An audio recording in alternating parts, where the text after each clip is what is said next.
As an F-class competitor, I've pretty much stuck with one powder for the last couple years, and that's Vihtavuori N555. But I'm going to step up a little bit, try something new with Vihtavuori N565, and see what it can do for me. I'm going to look at the burn rate charts, I'm going to see how it loads in a couple different cartridges, and I'm even going to look at it under the microscope to see how it varies from other powders. Come along with me, I'm going to show you what I found out.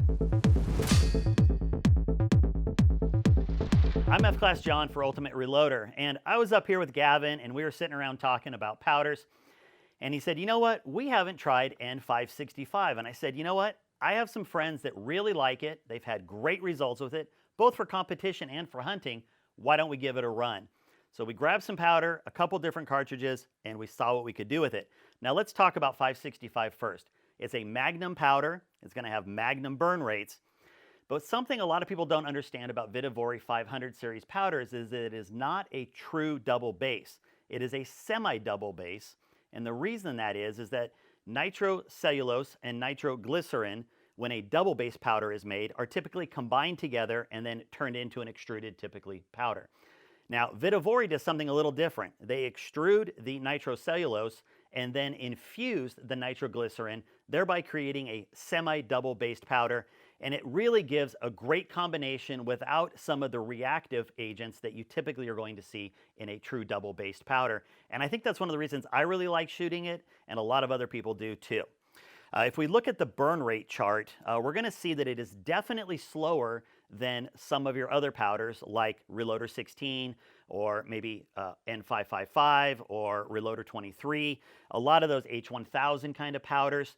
And so you definitely have to make sure that it is a cartridge that you want to load is capable of being used with a powder that can shoot that slow.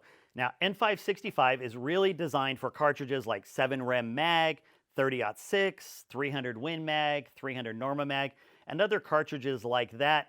But what I want to do is take a look at the two cartridges that we loaded up, which are going to be 7 PRCW and 300 PRC. We're going to start looking at the 7 PRCW first. Now, I normally would use N555. It is a faster powder. I'm roughly 57 grains.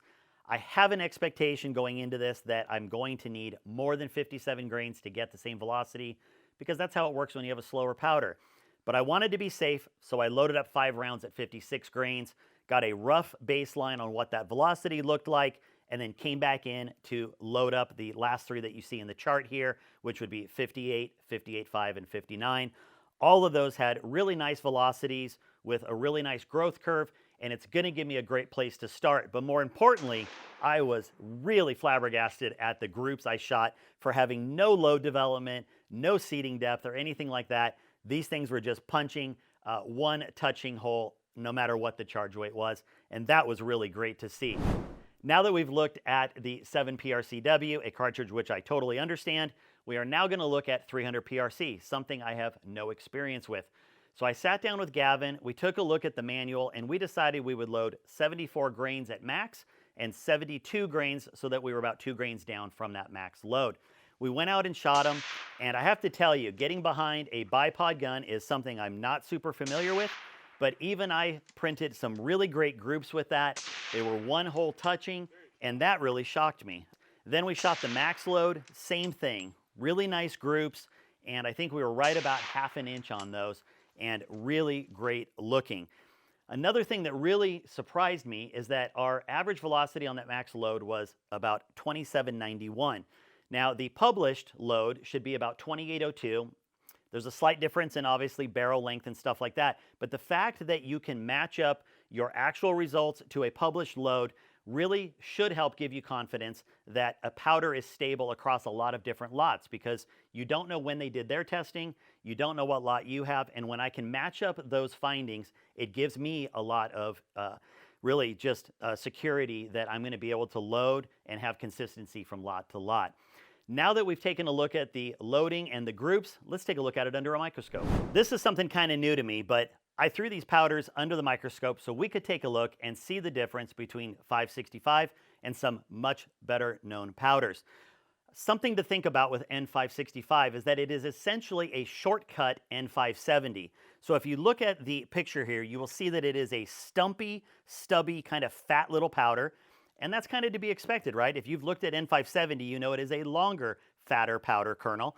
And it is definitely a larger diameter than H1000 that we're looking at here, which is, again, even that much bigger than Varget, which I think we've all at one time or another thrown through a powder measure.